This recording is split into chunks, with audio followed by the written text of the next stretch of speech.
আসসালামু আলাইকুম, কেমন আছেন সবাই? আজকে খুব সকাল সকাল গোপালগঞ্জ থেকে ঈশ্বরদী যাওয়ার জন্য রওনা দিয়ে দিই ভ্যানে করে। যাই হোক, ফাইনালি না ভ্যানে না, স্টেশনে চলে আসি। স্টেশনে একটু এসে দেখি নিজেকে, তারপর একটু আশেপাশে সব কিছু দেখে নেই। এরপর একটু হাঁটাহাঁটি করে সামনের দিকে যাই, যে না সামনে একটু খোলামেলা আছে। সুন্দর লাগতেছিল, সূর্য ওঠা নেই তো, মানে ওঠা ওঠা একটা অবস্থা ছিল। ভালো, মোটামুটি মানুষজন চলে আসছিল স্টেশনে। দেন ট্রেনের জন্য অপেক্ষা করি, শুধু ভাবতে থাকি যে কখন ট্রেন আসবে, কখন ট্রেন আসবে। অনেক সময় হয়ে গেছে, চলে আসছি। ফাইনালি দেখি যে ট্রেনের আলো দেখা যাচ্ছে। ফাইনালি যাই হোক, ট্রেনটা চলে আসে। যাই হোক, এই রুটে একটাই ট্রেন চলে, গোপালগঞ্জ এক্সপ্রেস। এত বাজে সার্ভিস যেটা আসলে বলা যাবে না, বলার মতন না। যে ফাইনাল ট্রেনটা আসে, আসার পরে ফার্স্টে তো প্ল্যাটফর্মে ঢুকছে সেই দুর্বার গতিতে, তার গতি স্পিড। যাই হোক, ফাইনাল ট্রেনে উঠি, দেখি যে না ফার্স্টের দিকে একটু দ্রুত টানতেছে।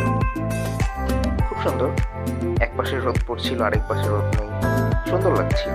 যে ফাইনালি চলে আসি হচ্ছে স্টেশনটার নাম বলতে পারবো না, বাট এখানে ক্রসিং ছিল।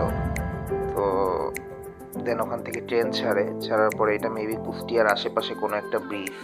কেউ যদি জেনে থাকেন অবশ্যই বলবেন, আমি আসলে চিনি না এটা কোন ব্রিজ। দেন এখান থেকে চলে আসি ফাইনালি কুষ্টিয়াতে ট্রেন ঢুকে এত মানুষ ছিল, বাজার ছিল রেল লাইনের পাশে, তো অনেক মানুষ ছিল। তো আমি আবার একটু দরজার কাছে চলে আসি একটু ভিডিও করি। দেন কুষ্টিয়া কোর্ট স্টেশনে ঢুকে যায় ট্রেন। প্রচুর যাত্রী ছিল এখানে, যাত্রী নামছেও প্রচুর এইখানে। যাই হোক, এরপর ট্রেন ছাড়ে আবার দুর্বার গতিতে। দেন ফাইনালি আমাদের ঈশ্বরদীর ঐতিহ্যবাহী হার্ডিং ব্রিজের ভিতরে ট্রেন চলে যায়, এবং এখান থেকে দেখা যাচ্ছিল নিউক্লিয়ার পাওয়ার প্ল্যান্ট। এত সুন্দর লাগে আসলে, নিজের চোখে না দেখে এটা আসলে আপনাদেরকে বোঝানো সম্ভব না যে হার্ডিং ব্রিজের এখান থেকে এসে নিউক্লিয়ার পাওয়ার প্ল্যান্টটা দেখতে কত সুন্দর লাগে। হ্যাঁ, এটা আসলে যে সামনাসামনি দেখবে সেই শুধু বুঝতে পারবে যে এটা আসলে কতটা সুন্দর। হ্যাঁ, নর্মাল চোখে এটা আসলে বোঝানো সম্ভব না। যাই হোক, ফাইনালি হার্ডিং ব্রিজ শেষ হওয়ার পথে দেখছিলাম কিভাবে বালু তুলে নদী থেকে, সেটাও দেখছিলাম। নদী থেকে বালি আসলে তুলে কিভাবে অনেক দূরে নিয়ে যাচ্ছে পাইপ দিয়ে। আর পাশে যাই হোক একটা কাপল ছিল। এরই ভিতরে হচ্ছে আমাদের যে হার্ডিং ব্রিজের মানে শেষ সীমানা সেটা চলে আসে। তো চিন্তা করি যে এইখানে যে এই পাশ দিয়ে যে এইটা দেখা যাচ্ছে না, এখান দিয়ে কিন্তু হাঁটার রাস্তা আছে, হাঁটা যায়। কোনো এক সময় হয়তো আমরা যেতে পারি না, বাট আমার বাবারা এখান দিয়ে হাঁটাহাঁটি করছে, হাঁটাহাঁটি করে গেছে তারা এখান দিয়ে। হ্যাঁ, অনেক সুন্দর লাগে। যাক, ফাইনালি হার্ডিং ব্রিজের সীমানাটা শেষ হয়ে যায়।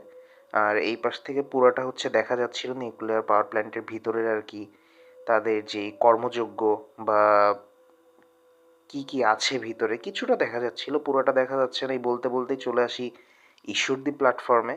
দুর্বার গতিতে আমাদের ঈশ্বরদী প্ল্যাটফর্মে ঢুকে তখনই মানে মনটা একদম রিফ্রেশ হয়ে যায় যে নিজের শহর, নিজের এলাকায় পা রাখলাম আজকে।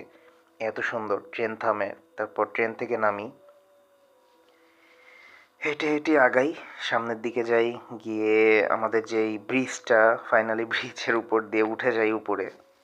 উপরে যাওয়ার পর অনেক সুন্দর লাগছিল, আসলে অনেক দিন পরে আসছি তো নিজের শহরে, এতটা সুন্দর লাগছিল। দেন উপর দিয়ে একটু দেখলাম কেমন কেমন কি সব কিছু দেখলাম, মানুষ সবাই হেঁটে হেঁটে যাচ্ছিল যার যার গন্তব্যে। আমি আবার একটু এক জায়গায় একটু দাঁড়াইলাম। হ্যাঁ, এই পাশে দাঁড়ানোর পরেই দেখলাম যে কেমন লাগতেছে আমাদের এই পাশটা। তো ফাইনালি হার্ডিং ব্রিজ, আমাদের যেই ফুট ওভার ব্রিজটা থেকে নেমে রিক্সায় উঠলাম বাসায় যাওয়ার উদ্দেশ্যে। রিক্সাতে উঠে দেখি প্রচুর গাড়ি যাচ্ছে। ফাইনালি আমার মনে হয় এটা বিয়ের গাড়ি ছিল, এতগুলো গাড়ি যাচ্ছিল। Bye bye.